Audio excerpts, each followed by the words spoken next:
Welcome, and thanks for joining us. I'm Phil Monahan from Orvis, and I'm joined by three folks from southwestern Montana who are going to help us understand a situation that seems to be troubling a lot of anglers in that part of the world. There are rather extreme brown trout population declines in, I believe, 7 watersheds in the region, and state biologists seem to not be sure what's causing the problem. So we're going to help get some information and learn what we can do as anglers and conservationists to be part of the solution here. But first, I'll have my guests introduce themselves and let us know a little bit about how they're connected to this situation. So Brian, why don't you start? Sure. My name is Brian Wheeler. I'm the executive director of the Big Hole River Foundation, and our primary objective is to operate a water quality monitoring program and macroinvertebrate collection on the Big Hole River. Guy?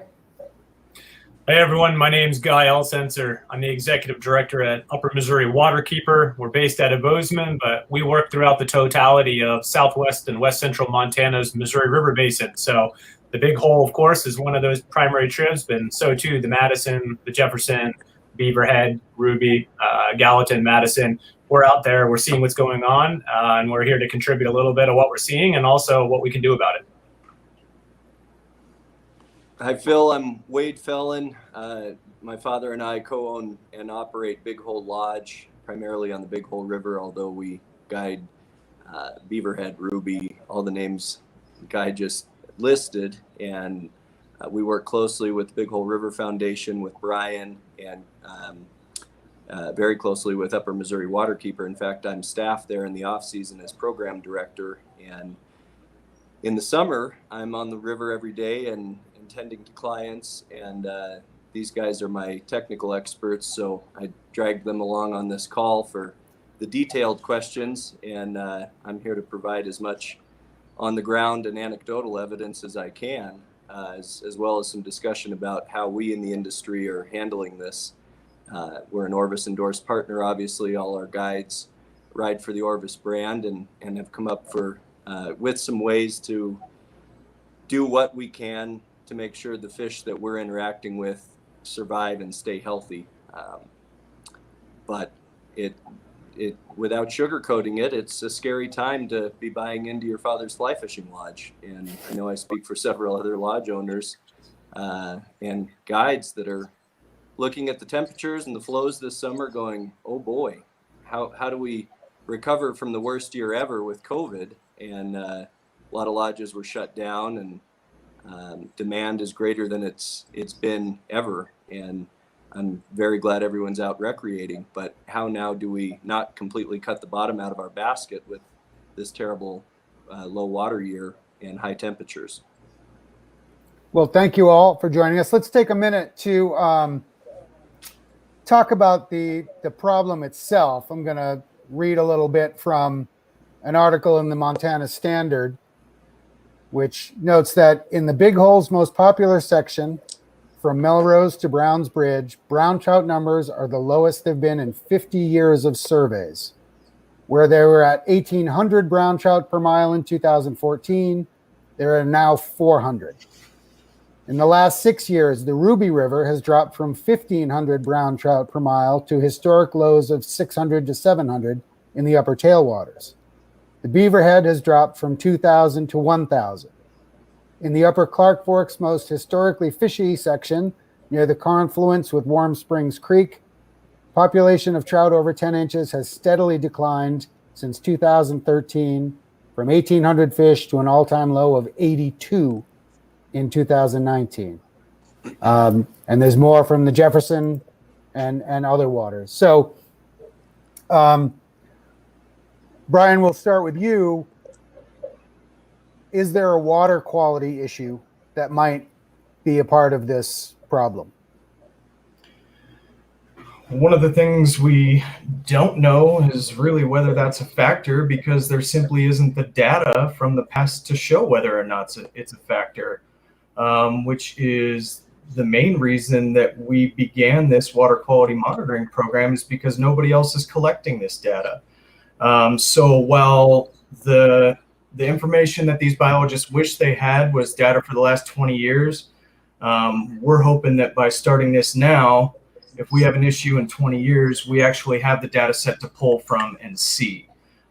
So we're going to collect and have been collecting for a couple of years, primarily sediment and nutrient data, nitrogen, phosphorus, dissolved sediment, things like that, along with temperature, pH, conductivity, turbidity, and really just compiling a data set that is only 2-3 years in the making right now, but every year we collect that data and maintain this program, it becomes more and more valuable for their use. Mm-hmm. And Guy, from your sort of broader watershed perspective, where are we in the sort of what we know, what we don't know information cycle? Well, I can tell you what we do know. And we do know that snapshots in every single river in southwest Montana, in terms of biological and chemical data, is telling us both right now for our fisheries, which is biology data, as well as snapshots of chemical data, sometimes as far back as 20 years ago, they were already telling us in scientific terms, we got problems. We know that on the whole, we have changed our landscape from what used to be relatively healthy, pretty vibrant, pretty resilient system, but the impacts keep on coming. So speaking a little bit to the language Brian was, we know that we have pervasive pollution issues in terms of what we think of as benign things, right? So sediment, extra dirt in the water, and nutrients. But these are the issues that start cascading effects. And we know that we do have problems and we are seeing too much in them. And we also know these rivers are starting to feel the squeeze big time. And as we'll discuss today, all those problems are significantly exacerbated when it comes to a low flow scenario. And Wade, from your on the water perspective, how do these declines affect your livelihood, but also just the experience of being on the water?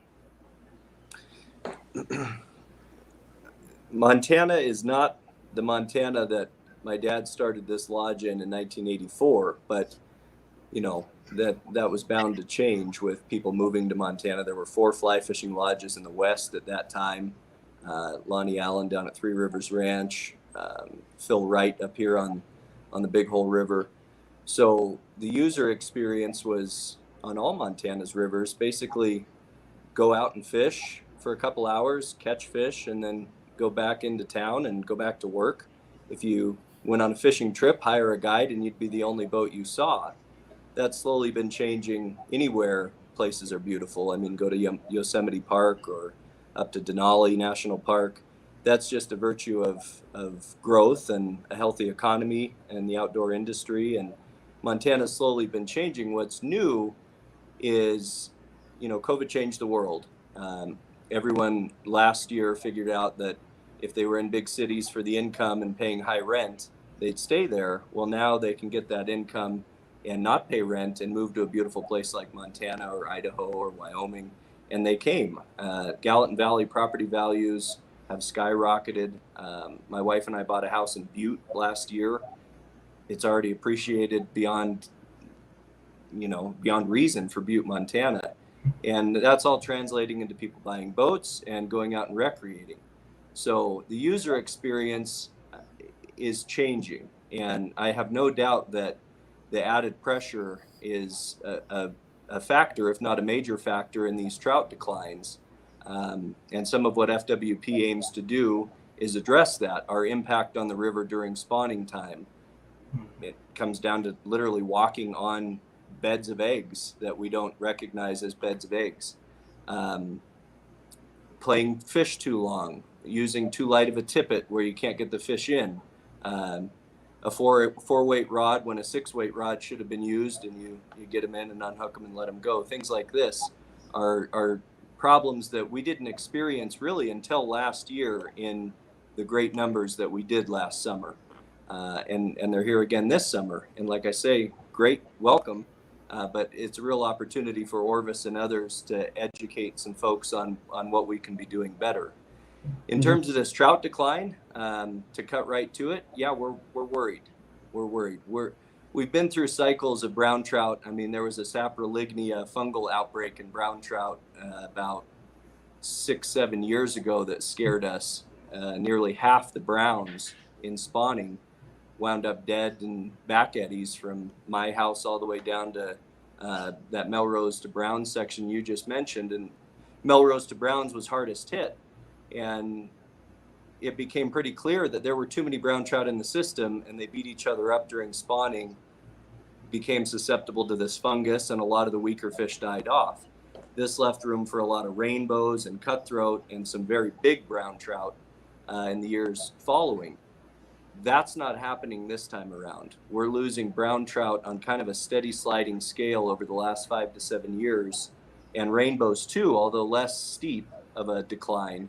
And what's most concerning to the biologists in this area, Brian and Guy have been at the meetings more than I've been able to running a lodge, but what I hear from them is the biologists are wondering why there's no recruitment. Why aren't there little fish? The report on the Matson came out this week, and there are virtually no 5 to 11 inch brown trout in their shocking surveys. That's new. That's really concerning. And flow and temp are water quality issues, and I think those are, yes, the easy culprit, but as Guy mentioned, they're exacerbating the latent problems we have in these waterways, which is, changing land use, over nutrient pollution, potentially knapweed spray, salting our roads in the winter, all these unknowns. It's time now to manage for these and study these and figure out how we plan for the future, rather than sit back and go, oh shoot, we lost 7 fabled rivers. So you bring up an important point in that the state biologists have said that they do not know what the root cause of this recent decline is. So let's start just as a way of setting the table with what are the possible reasons for a decline specifically in brown trout that you said the rainbows are declining as well, but much less steep. I've always considered brown trout to be the hardiest of the trout who could withstand the lowest quality water. That's why you find them lower down in the systems of many river systems. So just from a listing standpoint, what are the possible culprits here? Let's start with the big hole and kick this one over to Brian and then broaden out, because I think the big hole is unique in that it's relatively undeveloped, it's undammed, it's a freestone river for 155 miles, and then it joins a lot of these rivers with their own unique issues that can largely be described by population growth or dam mismanagement. But the big hole is unique. Yeah, and certainly increased use has been an impacting factor. I think something like triple public use in the last 10 years. This has been an ongoing trend where suddenly COVID hits and we see it do this. So this is a continuing trend that just reached a spike year, unfortunately, on a year when we've got the lowest and hottest flows we've seen in a long time. So increased pressure brings with it poor fish handling with novice anglers, increased catch and release mortality rates for the reasons Wade expressed earlier. These are sort of cursory stressors that are exacerbated, like Guy said, with low hot flows. One of the things we've seen on some of the upper sections of the big hole up near Wisdom have been increased nutrient loads of nitrogen and phosphorus throughout the season. You expect to see that when the river's full and mobilizing those nutrients and sediment in April, May, June. However, we saw it right on through the summer, July, August, and September when we're at base flows. So these things are getting in the system and staying in the system, and they're contributing to big algae blooms, which can fundamentally change the aquatic invertebrate communities and fundamentally change where and which fish are in those sections. We certainly know that flow is a primary driving and limiting factor of carrying capacity of the rivers. I mean, if there's less water, there's less room for fish to live. And when there's less water, there's also dried up invertebrate communities, your bugs. That can change where fish are located. I think temperature is part and parcel with flow. I mean, the lower the flow is, the higher the temperature is going to be, in particular when you've got, like we're in right now, a week full of 90 degrees plus is pretty abnormal for June. I think we're seeing some larger trends as well, climatic trends, which are indisputable. I mean, I'm looking at some of these papers here that are looking back 50, 60 years of snowpack has been on a steady decline, to where we're seeing an average in the West of around 20% decline in snowpack. And that's an average. Some places certainly much higher. And then you've got earlier peak runoff, less full bank flow days. You've got basically these things are contributing to longer stretches of low hot flows that are kind of creeping in on these sensitive periods for fish, like the brown trout in particular. The rainbows less so because they spawn in the spring. So the water's cold. You're not getting those additional stressors. Whereas in the fall, if you've got an entire summer and fall of low hot flows reaching 75 degrees up and down the Big Hole and other places, you're adding a significant stressor to these fish that are already stressed out from their spawning activity. Then you've got a lack of regulation in terms of spawning seasons, to where an ethical suggestion that most fishermen abide by, it's not enforceable. So if we're walking on reds, if we're targeting spawning fish because we just can't help ourselves, those are personal responsibility issues that are easy to fix if we have the will and the education to do so. And then there's a myriad other factors that they're working through right now. The biologists have taken tissue samples. They've run it through their panel of known pathogens. So far, that's turned up nothing. So these seems to be exterior factors that hinge around flow and temperature. Guy, do you have anything to add to that rather exhaustive list? Well, Brian is an encyclopedia, and likewise, he truly is out there literally looking at the chemical data and seeing the physical data. I think what Waterkeeper can add to this dialogue as a regional organization that's working throughout the Missouri's headwaters and that subbasin is, what are the common themes that we're seeing? And from a science perspective of, what do we really know that makes trout thrive? We know it's going to come down to habitat. We know it's going to come down to food sources, and we know it's going to come down to stressors. And those are, top three in my brain. And when I look at those and I look at what's happening in Southwest Montana rivers, I see some things that are common themes that are popping up, not only in the Big Hole, but increasingly in our more developed river valleys. And what we're looking at is increased pollutant flows. So we're looking at how are we changing our landscapes and how we change our landscapes. And perhaps we can discuss this a little later on. Those are things over which man does have control, right? We're also looking, though, at other things that change habitat conditions that are outside of our man-made control, which is weather patterns, climatic shifts. Are we seeing longer periods of hot weather?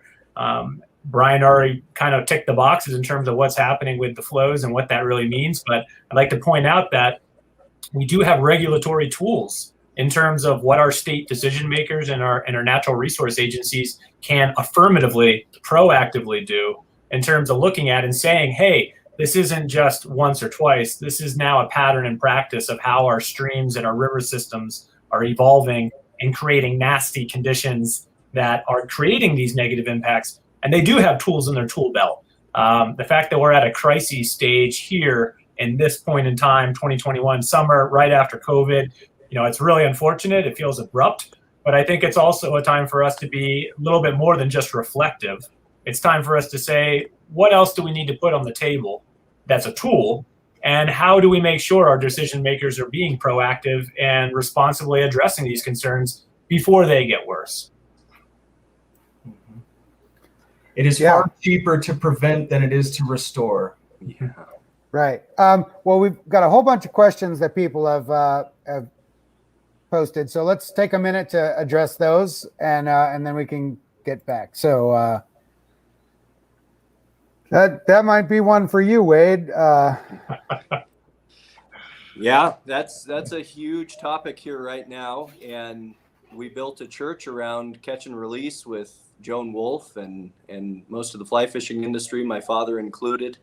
One of my best friends is a biologist, fisheries biologist out of Livingston, who helped write our water quality monitoring program. He wrote the pilot project, and he and the biologists he works with would coach us differently in that when you have a healthy fishery, taking a fish out, especially, so let me bring it to guiding. I'm not going to keep fish. Our clients aren't going to keep fish. But if you accidentally gill a fish, if it eats a big streamer and that fish is not going to survive, there is no sense putting that fish back in the water. That's where we can change what we're doing and explain that this fish died and we're going to take it home and we're going to serve it tonight on crackers at the lodge. This is definitely hypothetical. But the bait fishermen and often the treble hook fishermen and women are catching and taking those fish out of the system, which in a healthy system leaves room for fish to grow. The issue partly that we're up against is a result of improper catch and release fishing. Right. We're releasing every fish back into the system and we're being really rough on them. Squeezing, I have a fish over here I'll grab in a minute, but on orientation night, first night at the lodge, I teach how to grip the caudal peduncle above the tail and then drape a hand under the trout rather than squeeze those guts, which makes them squirm. They fall in the boat. That fish may swim off, but it's likely not going to survive, especially in low warm flows. So the way in which we catch and release is a big part of this conversation. And in these new proposed regulations, there's got to be room for the bait fisherman and the weekend warrior that grew up treble hook fishing. I would really like to see this go to single hooks, even on a spinning rod, and barbless. I think we need to make the entire river or the entire state barbless. Okay, next up, I think this one is for you, Brian. Why do you have to collect the data? Shouldn't the state be doing that? To a degree, I think Guy may be better equipped to answer this. We simply identified a data gap and we're working our asses off to address it. I'll let Guy take this one.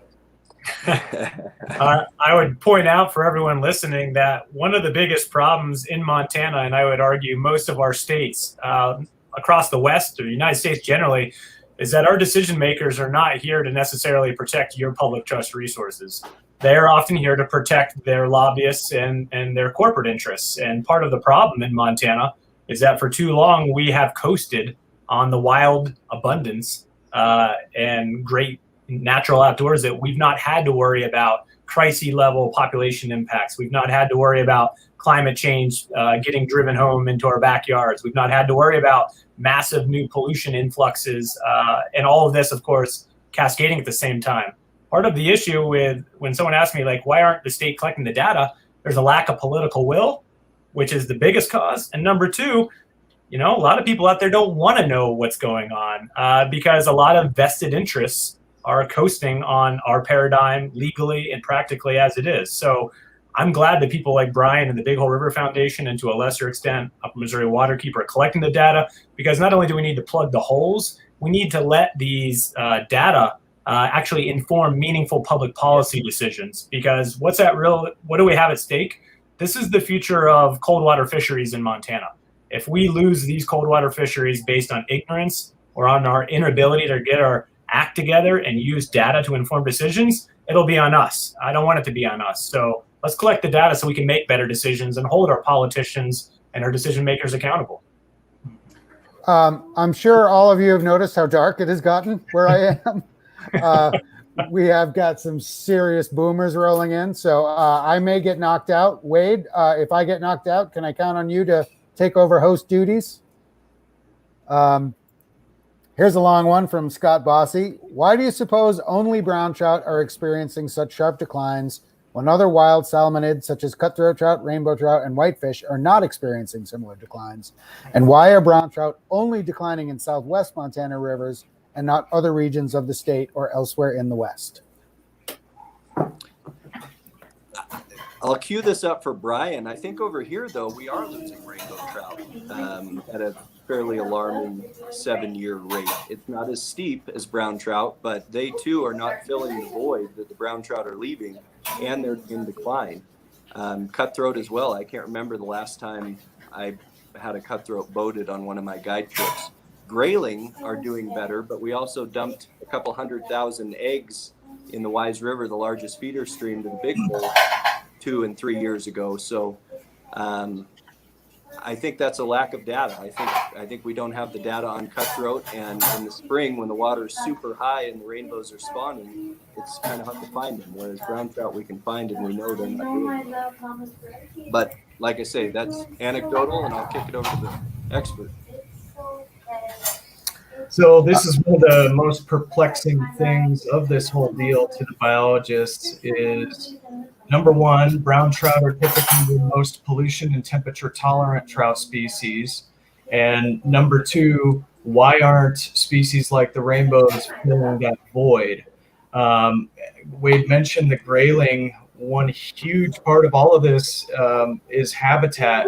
And there's been a massive investment in the CCAA program in the Upper Big Hole to address the grayling population through habitat improvement, irrigation efficiency work, shading, reduced sedimentation, through willow planting projects and stream bank restoration, things like that. So we have seen that stuff works. One interesting thing with the browns is we've not seen such a decline on the lower section of the Big Hole to the degree that we have elsewhere. And part of that is spawning habitat improvement projects that they've done down there.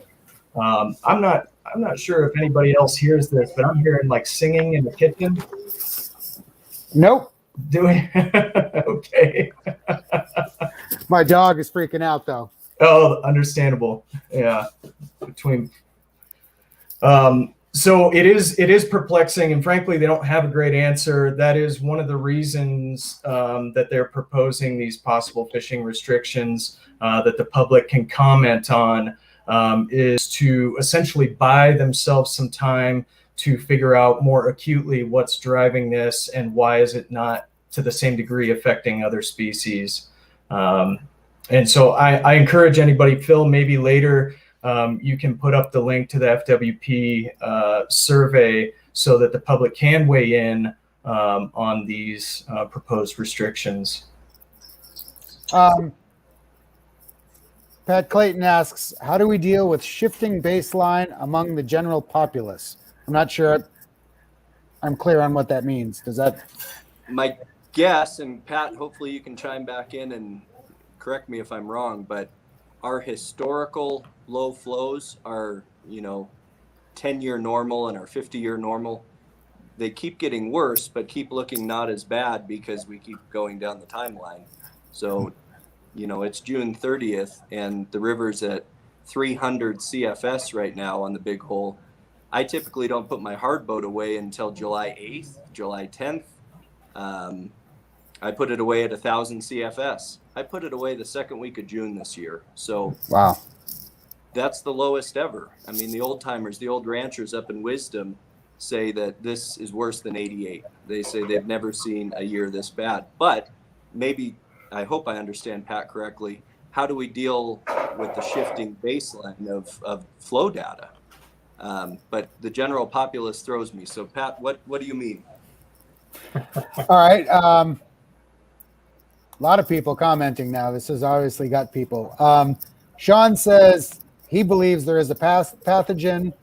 He's seen pics of browns that went to the fish health center that have dark spots on their liver. Anyone have any experience with this? I don't. I can say that my comment was only reflecting what the biologists have told us. I know that they're continuing to look along those lines because Sean was at a meeting and brought up some good points the other day. one of the questions is, just like coronavirus, is this something novel where we first have to figure out how to test for it before we can even address it? So that's one thing they're hopefully working towards. I know this whole situation is causing a lot of guides to have dark spots on their livers.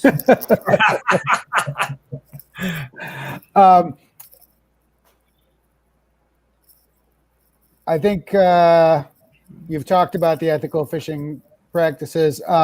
Will closing the fishery in October help, do you think? If I may, my personal thought is, if what the biologists are saying is that the primary issue is a lack of recruitment, then a spawning season closure strikes me as the most significant effort we can take to mitigate those effects on spawning fish. Now, what I do know is that there's some worry that this is going to be a complete blanket closure from October 1st until May, the third Saturday in May, when our general fishing season opens. The folks with FWP I've talked to have expressed pretty seriously that they have no desire to do a full blanket closure if it can be avoided. I think we would lean on the knowledge of our regional fisheries biologists to tell us where are these specific spawning areas that we can do a targeted closure, because we know this is going to impact the economic interests of especially the fly fishing industry if we close everything in October. So how can we do it in the most targeted way possible to protect those spawning areas? So in short, I do think it's worth a shot. I know I talked to our local fisheries biologist, Matt Yeager, for the beaverhead and ruby just yesterday, and he said what they're hoping to do with this is try a closure on a section and then have a control section so that we're able to learn what impact that has. If it's significant, great, let's adopt it. If it's not, then maybe we can move on and look at other possibilities. But there's some learning that needs to be done first. If I could add 2 cents, I would say that the key terms that I'm hearing are targeted and narrowly tailored is what I'm thinking in my brain. And the idea is, we know based on strong science that habitat conditions and spawning times are critical generally for recruitment. You're also having your expert biologists say across the basin and all these different rivers, recruitment appears to be the primary issue. We also know that, and this goes to Scott's question a little bit earlier, one of the bigger issues with the brown trout is that they're the species we know that spawn during what is arguably the worst time of year when we have these cascading types of issues, right? The lowest possible water, you got the highest concentration of pollutants in the water, you have some of the poorest habitat, and they've been stressed for consecutive summer and months. I mean, that's all somewhat speculative and, throwing spaghetti at the wall, but I think it's some of those theories that we need to investigate. And one of the tactics we're hearing from the biologists are, will targeted closures for a limited finite amount of time give us some positive results in, again, bumping up recruitment in younger year classes? If so, it seems like it's worth a try, because it's a conservative approach to otherwise having to close out fisheries wholesale. Mm-hmm. And there's nothing in these proposed restrictions that says they need to be permanent. That's the other thing I think is important for the public to understand, is these are simply the tools that we have control over right now to do something this year and see if we can mitigate some of the negative impacts. And then, as with everything, it's important to reassess whether it worked or not and adapt from there. I'm going to paraphrase because a couple people have brought this up. This is more of a philosophical question. Brown trout are, in fact, a non-native species. Mm-hmm. Why spend so much time worrying about a non-native species? Well, I'll take a stab at it as the one that doesn't have a lodge that he's specifically working on at this exact moment. I will say that there's twofold, right? There's an esoteric argument to always be said. Are the rivers here purely for us as humans to consume and to utilize in whatever way we want? Or do we have to come up with a way to balance out in the ways in which humans interact with our waterways? And inherent in that question is humans need ways to put bread on the table. Montana's recreational outdoor industry is over a $7 billion industry, in large part based upon these waterways that support trophy fishing populations that are used for angling. And, you know, people go out for a lot of different fish, but I think one of the key things that we need to keep in mind, and hopefully I can agree to disagree, is that it's really a tough call to say that we need to make a management decision that's going to entirely or largely destroy a particular part of the economy without having a good data set to say that that's the appropriate response here. So in my mind, again, this idea of a tailored approach, can we help protect or boost one of these flagging species, which has been a hallmark of one of our outdoor recreational industries for so long? Can we take a targeted approach with a minimum of tax dollars being expended, and likewise not throwing more spaghetti at the wall without knowing what's going to work? I think we need to be judicious with how we do that, but it seems unfair to also toss an entire economic sector under the bus and say, sorry, fellas, that's just not going to work. You're left with rainbows and whitefish. And hey, you can get some good game out of them too, but I think you got to do a balancing act.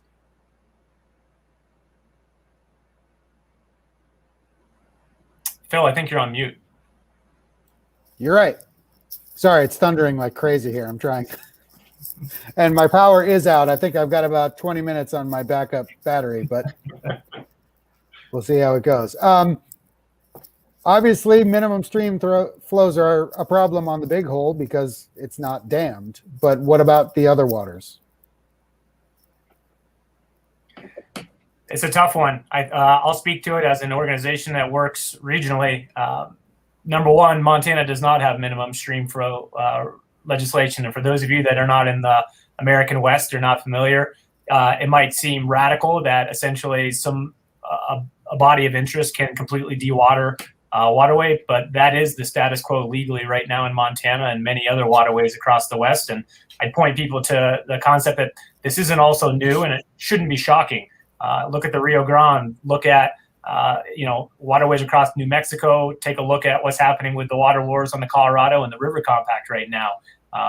Traditionally, I think that this idea of we just have an abundant resource and we've over allocated ourselves, these are the issues that it does not do us any good to sit on our hands or to put our head in the sand about.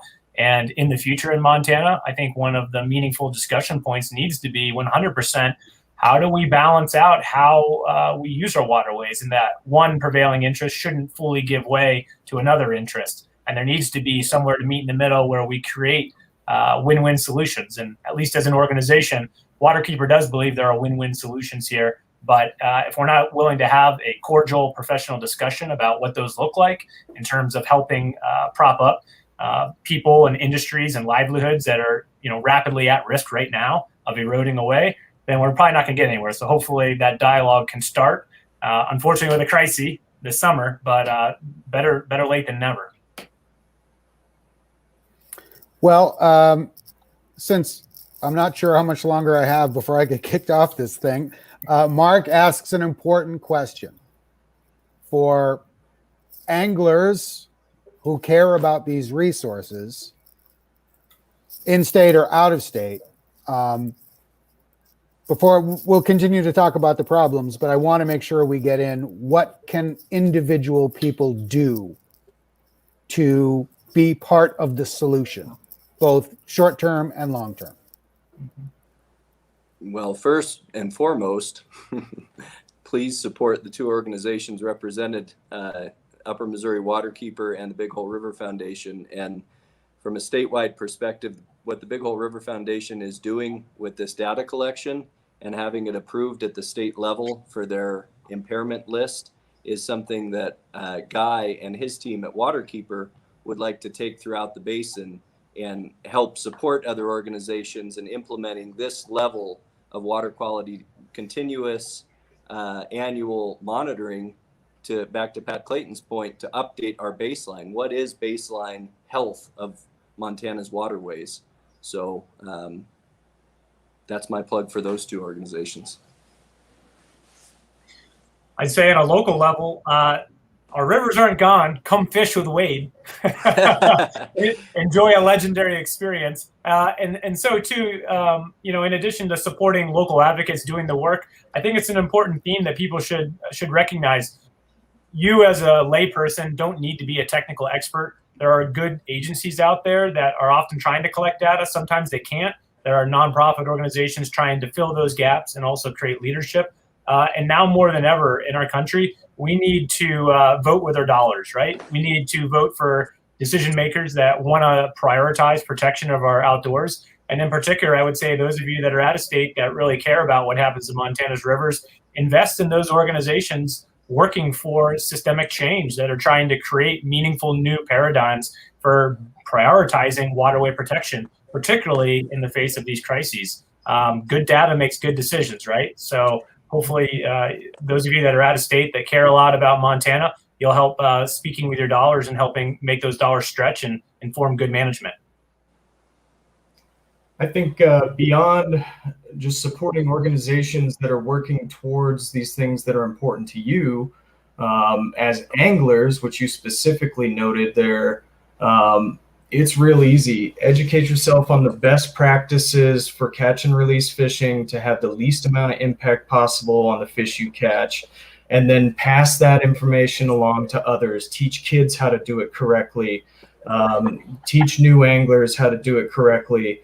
Let's have sort of let's prioritize ethical fishing and see if we can't take those back to our home waters. One of the cool things about a lot of guides in the area here is that they're making the day about education. Yeah, of course you want to catch fish, but they want to leave with you learning something. I know Wade's like that. I know Sean's like that, who spoke earlier. And they're saying, hey, when water temps are hitting 68 degrees, we're done fishing. This is too stressful on the fish. Let's reel it up, hand you a beer. Let's row out and enjoy the scenery, okay? Let's have discussions about why these things are important for our fisheries. Let's debarb our hooks. I mean, there's some really simple things here that we can do to mitigate our impacts on the resources. And then using those actions to pass along to others, especially the youth and especially new people to the pastime of fly fishing. What are the best ways for folks to hold government's feet to the fire to make their voices heard in such a way that maybe someone who's at a decision-making level will understand that this is something really important to a lot of people? We found, for instance, with the Pebble Mine situation, that the voices of people outside Alaska were very important.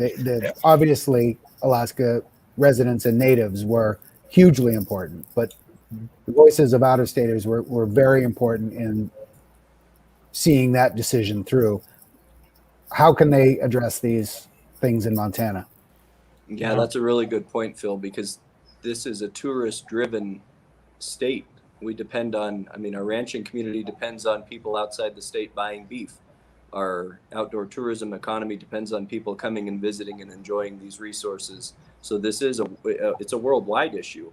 And we're just coming off this worldwide horrific pandemic where we proved to ourselves as a nation we're not very good at getting on the same page. It was something as simple as masks, let alone vaccines. So this is something we're all going to need to come together on. It's both sides of the party lines. It's anyone who loves rivers, let alone fly fishing. And we're on a tight timeline. So I think everyone listening to this, please call your fishing friends and have them write our governor's office and ask him to prioritize and fund the answer this summer while we have these conditions. Yeah, to piggyback on Wade, I think he's totally right. And Phil, you were spot on with using the example of the Pebble Mine fight. This is a time for grassroots organizing, but also people to remember that people power matters, right? You speaking up and taking small actions, taking 5 minutes of your day to drop a note to a decision maker in another state, reminding them that you spend money there, you care about those resources, because what it really comes down to is the buck stops with the governor of Montana.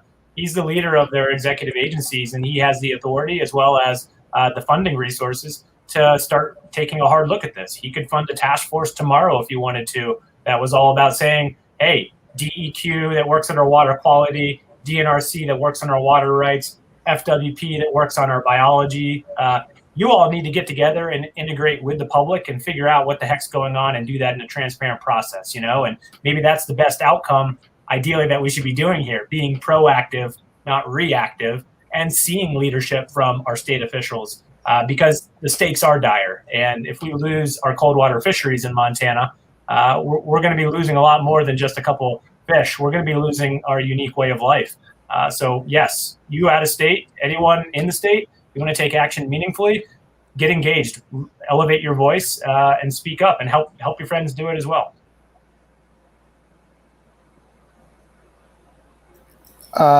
Marianne asks a question that we could probably be doing this whole Facebook Live about. But what role do we suspect climate change plays in this situation? Big role. That is the problem. And this was foreseeable and arguably preventable. It's been going on for my lifetime. I was talking about this stuff in high school breakout groups, definitely in college. And now here I am at 33 years old going, where was the state in coming together on this for buyback programs to put water in the river? Pat Byerth and Trout Unlimited and their wonderful work with in-stream flows and beneficial use of your water right. This is all stuff that I've grown up on, and yet each summer we're running up against this same issue of, all of a sudden it gets hot in August, usually not June, and we're pointing fingers at the ranching community saying, your sprinklers are blowing water into the air on a 95-degree afternoon when it's 30-mile-an-hour winds. Yes, this isn't new. This has been going on for a very long time, but now we're at the crisis point, and now people are coming to the table. I'd add on to Wade and say that for everyone listening, that it's not just a water quantity issue, right? Water quantity and these ideas of our stream flows being far below average, it's really bringing to the fore some of these issues that we have known to be prevalent for almost a generation in much of Southwest Montana. And that's how are we as humans changing our land use, and how is that affecting our rivers, right? So it's not only a matter of the ranchers and that microcosm there, it's also about knowing that our government in Montana has not been largely responsible or taken the bull by the horns when it comes to looking at and addressing proactively how we grow and what that the consequences are for our rivers. And the case in point is the algae blooms and low dissolved oxygen levels, and how habitat is changing dramatically in several stretches of these rivers where, again, you want to talk about why trout population level dynamics are changing. It has a lot to do with habitat, has a lot to do with whether or not they're stressed all the time. So I think it's part and parcel to think big. That's a really good point, Guy, is as it gets tougher to ranch and just doesn't make sense to have these fights anymore, ranchers will sell off large swaths of property, and 35-gallon per minute wells are exempted. And Montana doesn't have a plan. Here on the Big Hole, we're seeing more building than we've ever seen. Montana doesn't have a plan for how these river systems get built out. And if we build out 35-gallon per minute wells and take away all the beautiful ranch land and willows, then we're really in trouble.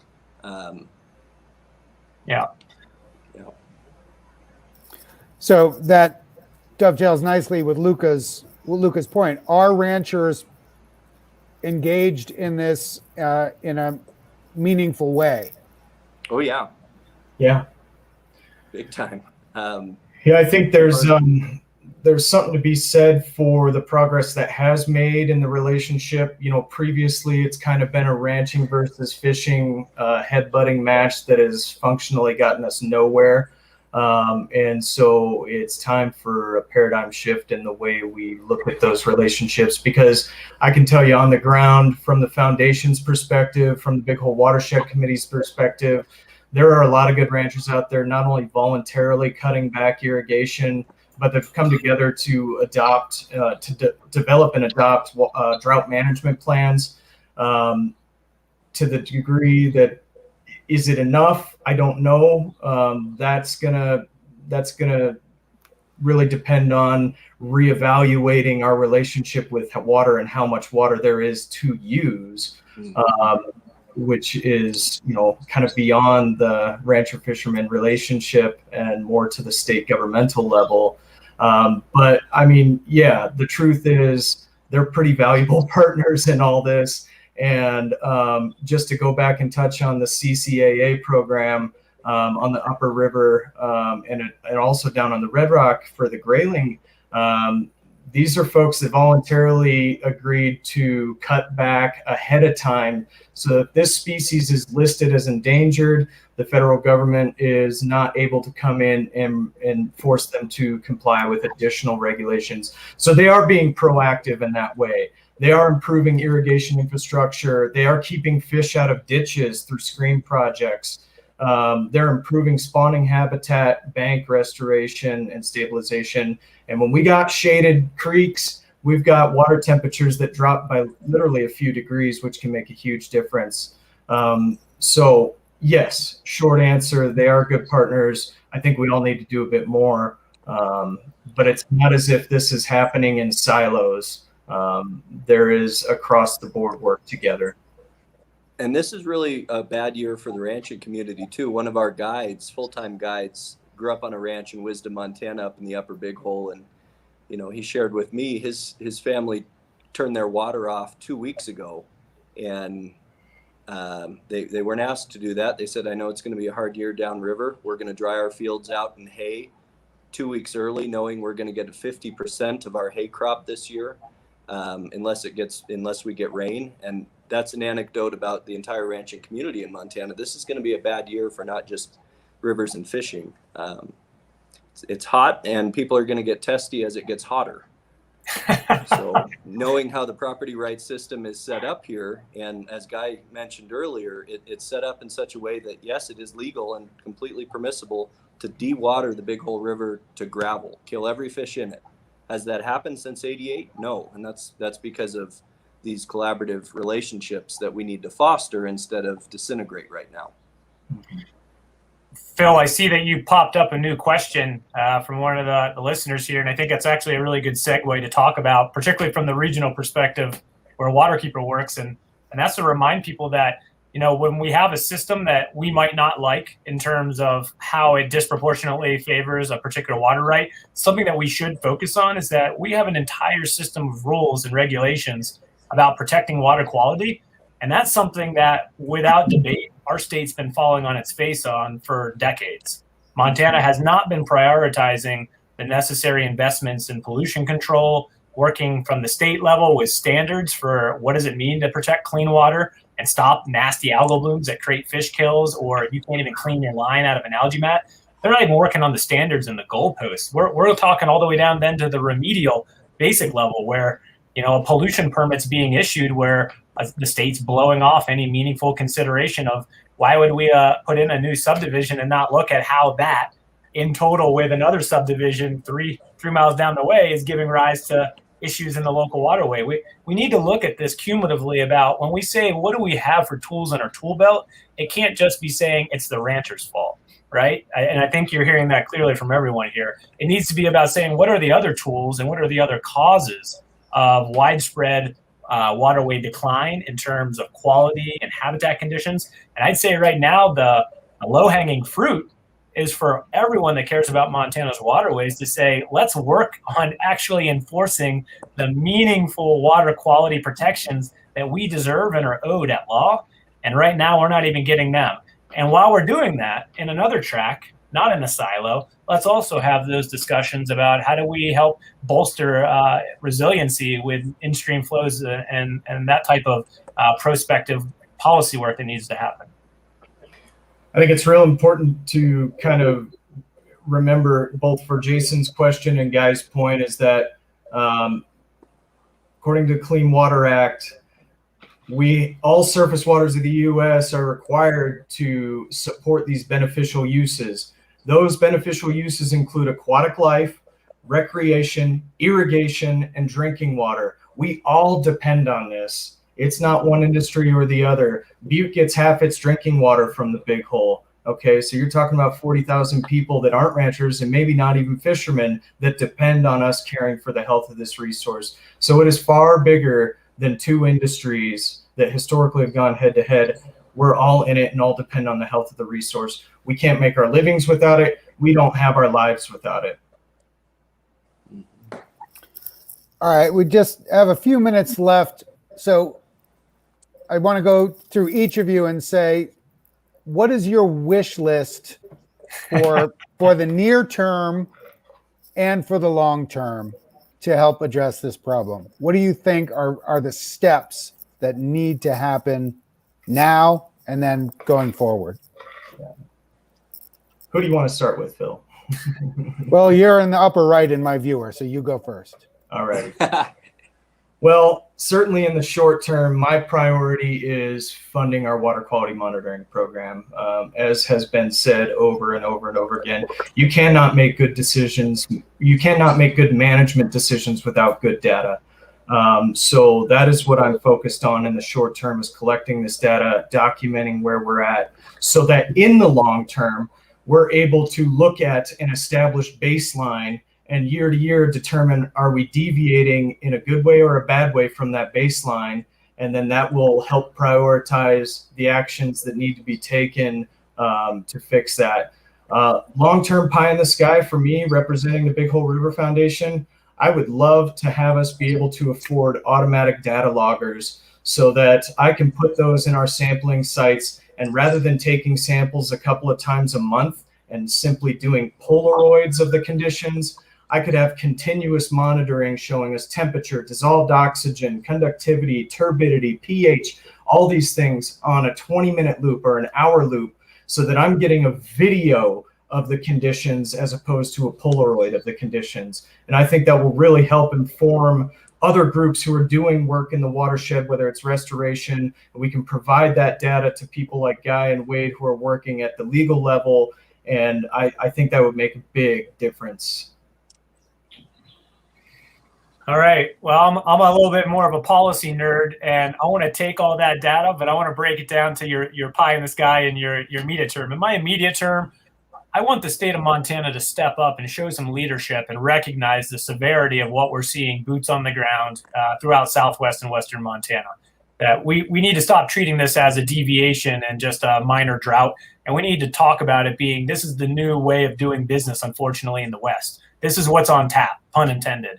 And what does that mean practically? I want to see our state government show some leadership. I want to see a task force put together. I want the governor to spearhead this and make this a priority project during his administration, saying, hey, yeah, we're going to invest meaningful state level resources. We're going to look at best available science, and we're going to fund the necessary work to investigate what the heck's happening with not only our fisheries, but why are our river systems so stressed, and why are we seeing so many different diverse and significant impacts in terms of supporting all those different uses that Brian talked about. Our waterways go to all of our different sectors. That's what I want to see near term.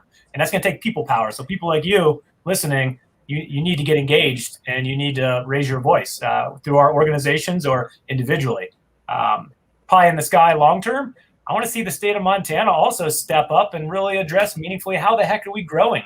This state is exploding at the seams. And we've talked about it, the COVID pandemic, the people working remotely, the fact that the secret's out, we're seeing the same boom in southwest Montana now that we saw in Bend 10 years ago. And before that, you saw in all the mountain towns in Colorado.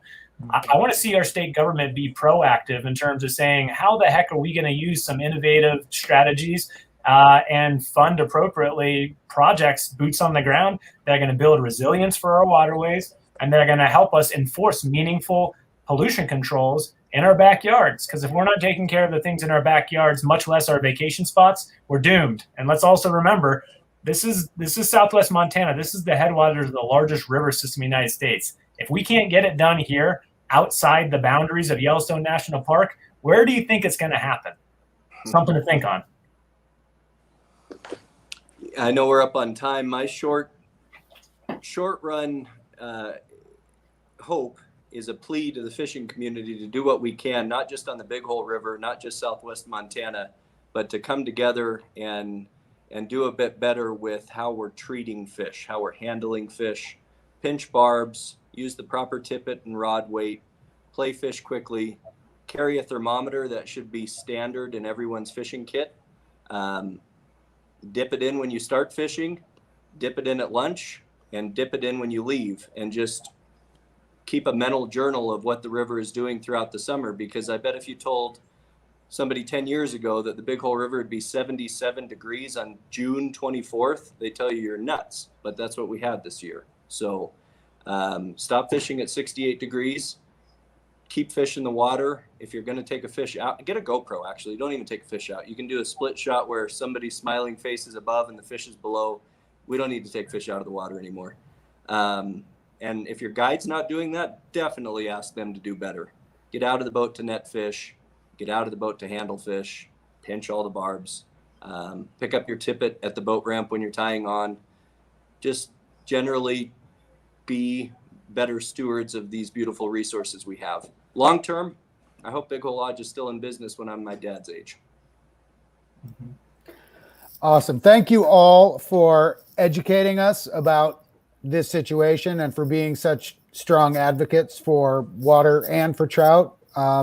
Everyone who's listening, please check out websites of the Big Hole River Foundation and Upper Missouri Waterkeeper. I put them both in the comments. And let's all keep on top of this. Simply talking about it once in a Facebook Live is not going to affect meaningful change. It only happens if we all stay at it. So thanks everyone for listening, and we will update you when something exciting happens, hopefully for the better. Thanks a lot. Thank you for having us.